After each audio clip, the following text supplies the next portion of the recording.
So we're talking about clearing negative energy with Reiki, and really want to have a look at what does it mean, and what kind of experience does it include for a negative energy, and why does it need clearing?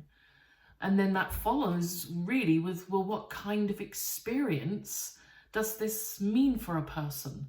So we're going to go over that and have a look. But we're also going to look at how Reiki can help. And this is something in my work that I share with others, and I certainly help with others.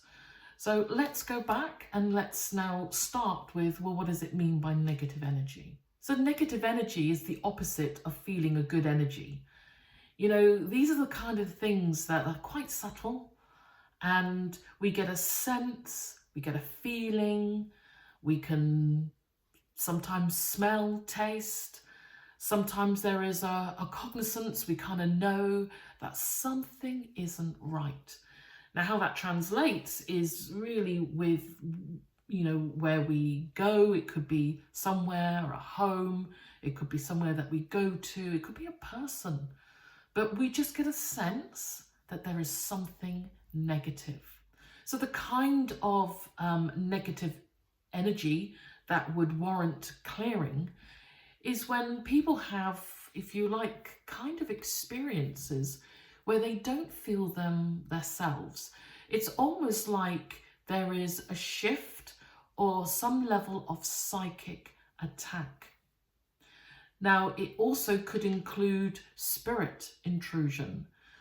Now, there's a lot of reasons, a lot of ways in how these kind of experiences can come into our lives. And, you know, if you're a practitioner, you may come in contact with just different vibes and energies. And if you're a healer, that is definitely the case. And, most of the time we have protection and boundaries in place.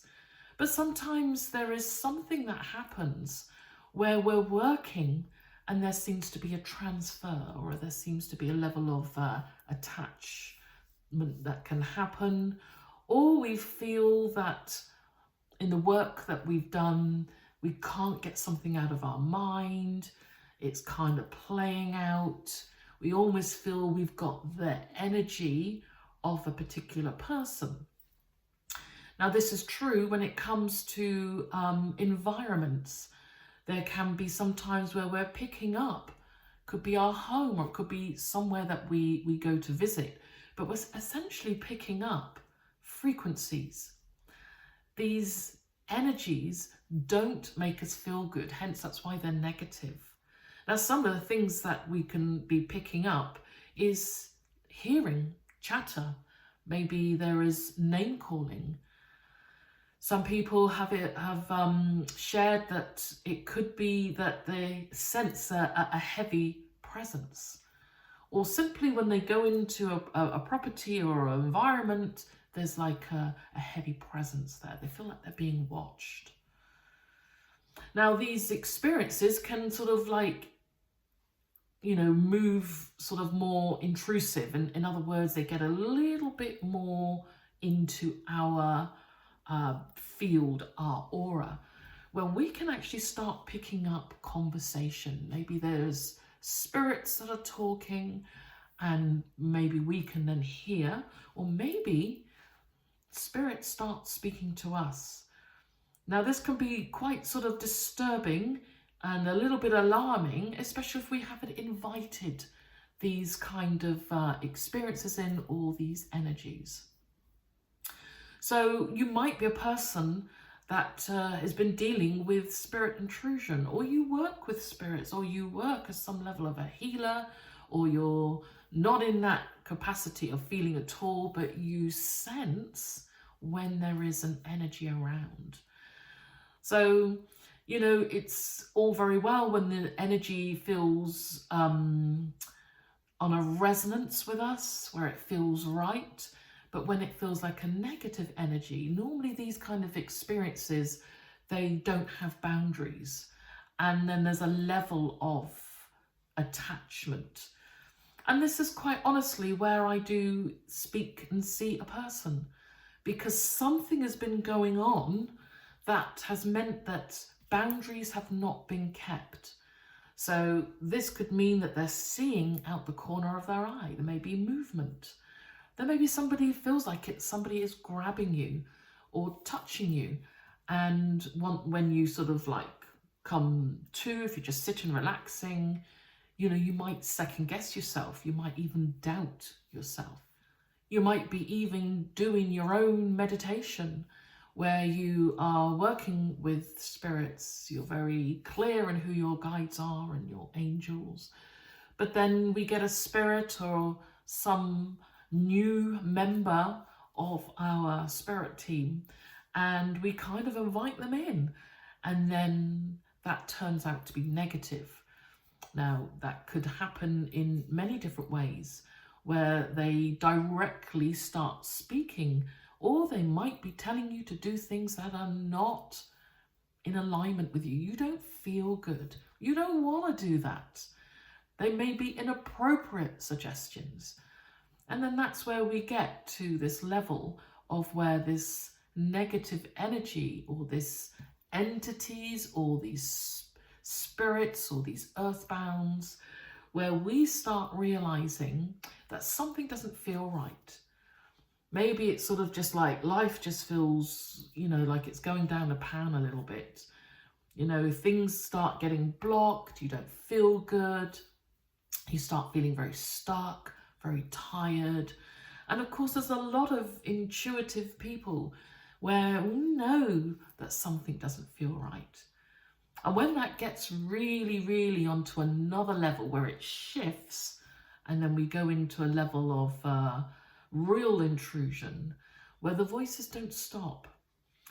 And you might be interested in having a look at some of the blogs that I've written. And of course, I've done other podcasts where I share this kind of level of psychic attack and intrusion that can happen.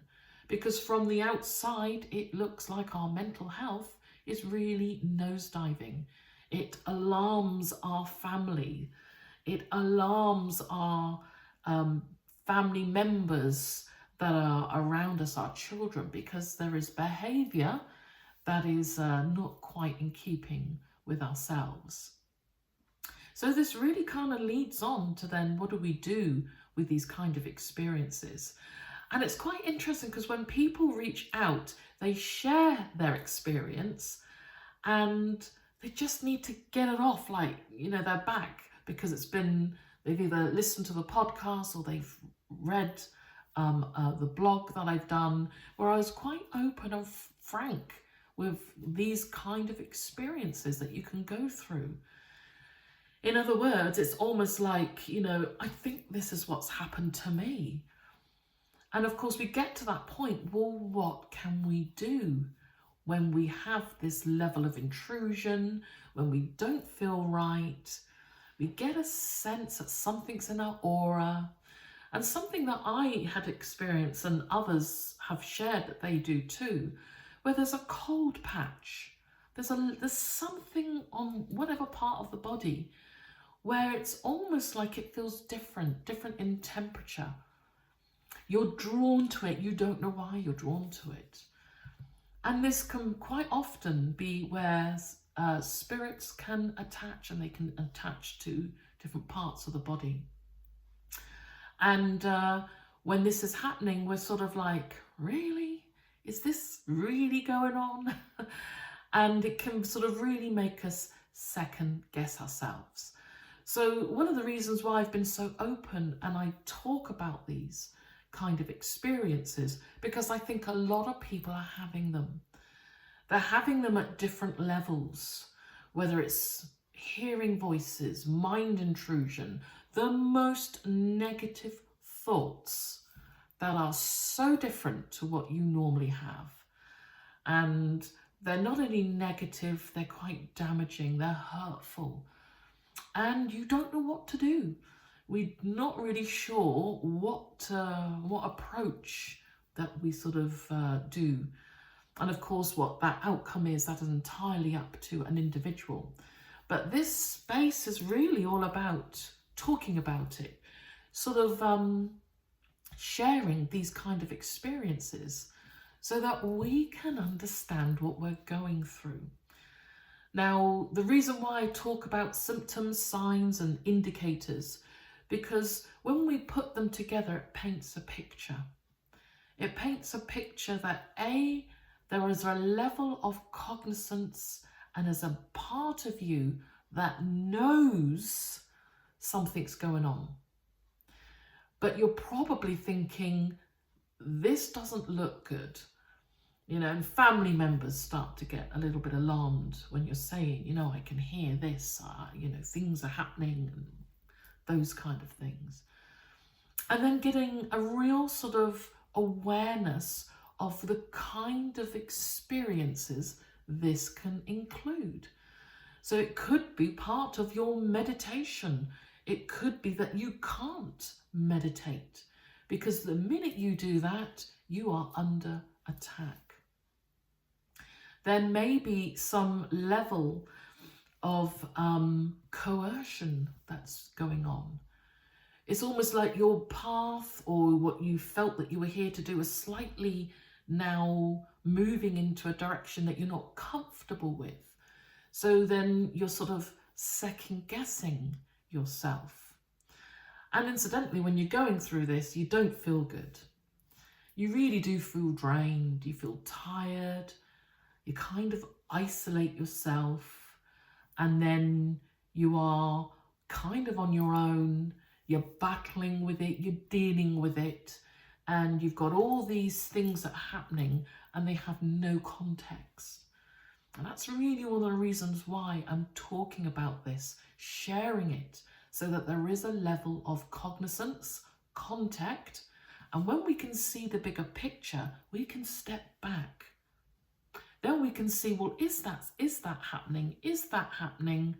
And then you can start seeing really what is going on for you. Now, some people will work through this and they will do their meditation, and some people will reach out. And of course, if somebody wants to reach out, what is there out there that can help with this kind of experience?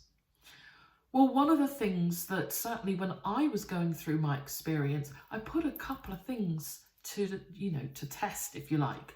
I wanted to sort of see, because whilst I was in it, going through it and very much, thought that this new spiritual member had my back, I kind of realised that there was not the discernment on my part.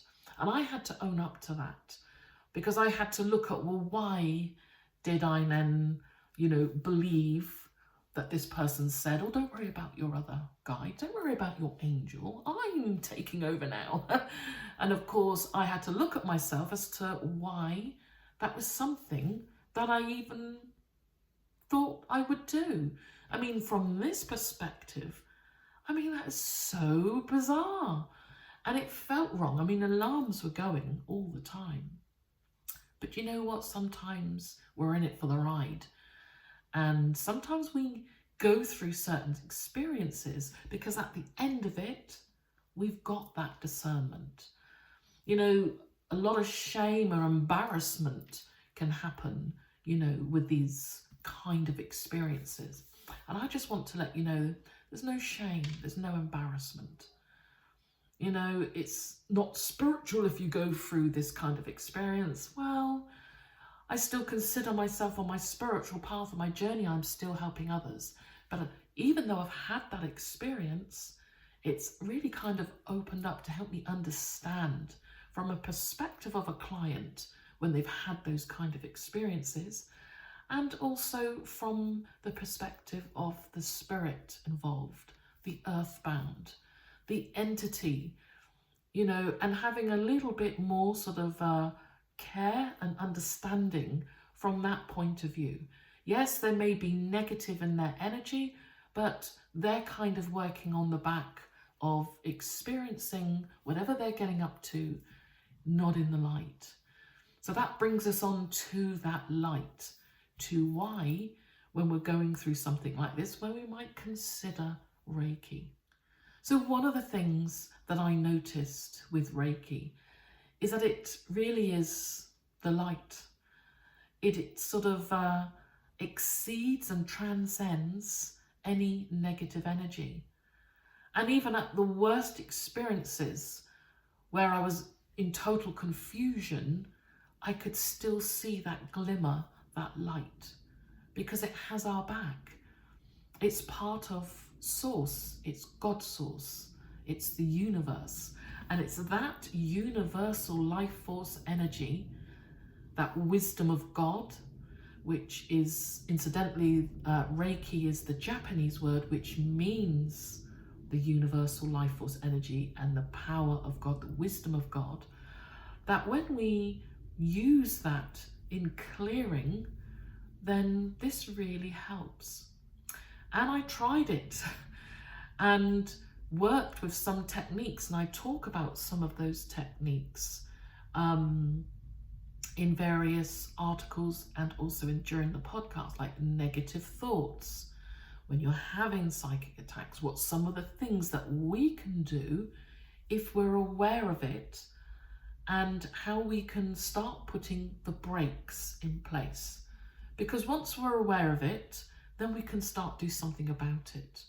And you know, that's a process. Sometimes when we're in it, we don't really know what's going on, and then we've just got to work our way through.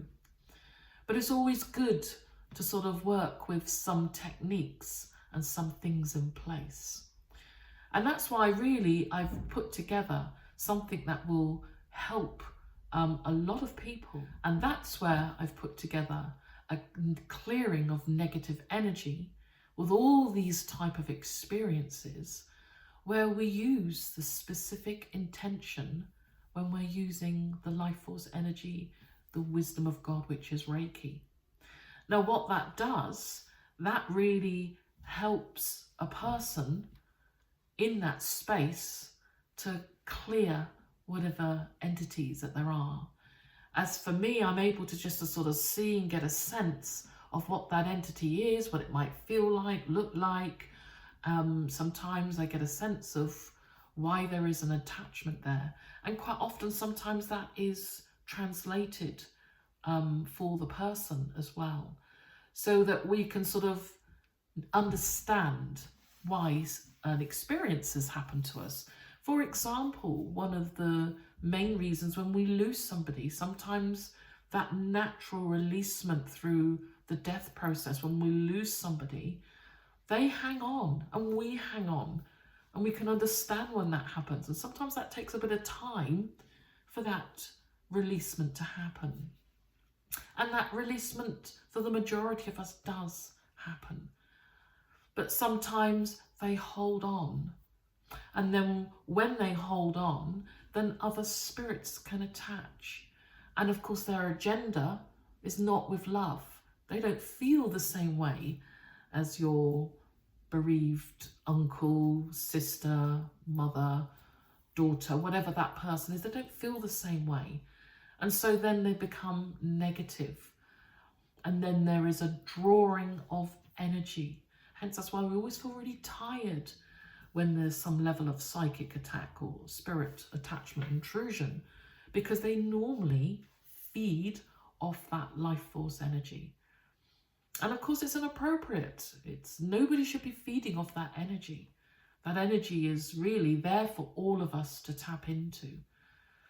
So this space of clearing negative energies using Reiki is very powerful. And it's a way that we can get a level of understanding our experiences, sitting in that space and allowing our spirit guides, our higher self, and that source energy to really do the work to help us.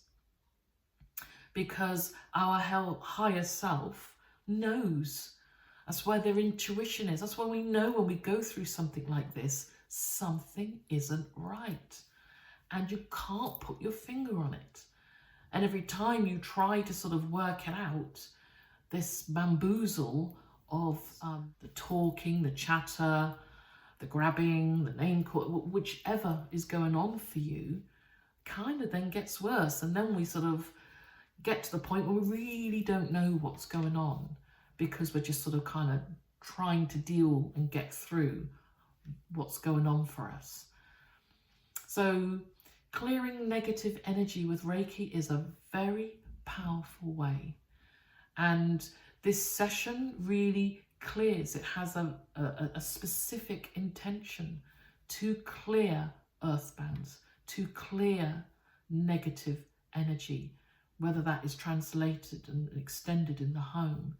It is to help earthbounds to really have that opportunity to leave and then go to the light, or go to their next experience, so that you can move on and they can move on.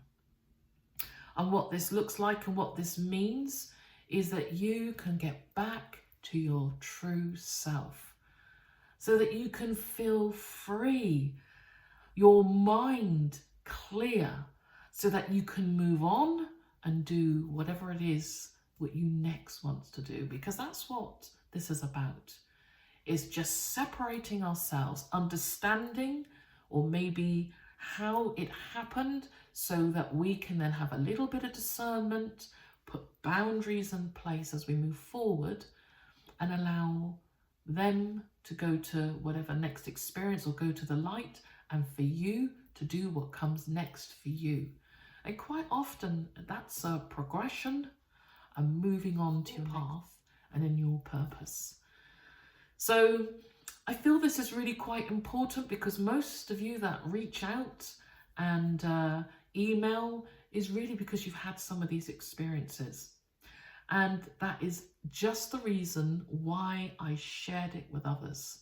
And there's a level of vulnerability in that. Nobody wants to look like something's happened to them or this has happened. But I just think we need to share that, look at it from a different perspective, and not put up with that kind of behaviour. And that's something that I got to. I wouldn't put up with that with somebody that was physically in front of me. So then I began to put an inner boundary in place, that I'm not prepared to put up with that kind of behaviour. And you know what? When we get to that level, we can move on. Because now the mask has been lifted. We can see what it is. We don't have to put up with that. We can move on. So I hope this has been helpful. I hope that if you want to reach out, if this resonates with you, then either leave a comment below, or you might want to do a private message. And I understand that. So please do have a look at the website. You might want to look at the Reiki remote clearing.